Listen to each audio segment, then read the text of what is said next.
Hazrat Abu Sayyid Khudri radiyallahu anhu says, once while we were lying over, a slave girl came to us and said, a snake has bitten the chief of this tribe, whereas the people are not present. Is there any exorcist amongst you?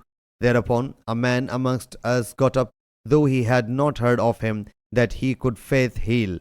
So he faith healed him, and he, the chief, convalesced. The chief passed orders to give him 30 she-goats and gave us milk to drink.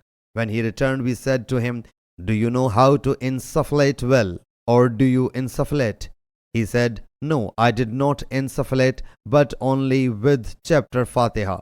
We decided not to say anything about it until we reached the Prophet ﷺ or asked him about it. So when we reached Medina Munawwara, we mentioned it to the Prophet ﷺ. He whereupon said, how did he know that it can be used for faith healing? Distribute the goats and apportion a share for me. Hazrat Maimar, Abdul Warith, Hisham, Muhammad bin Sirin also reported it from Hazrat Abu Sayyid Khudri radiyallahu anhu. Sahih Bukhari, Hadith number 5007.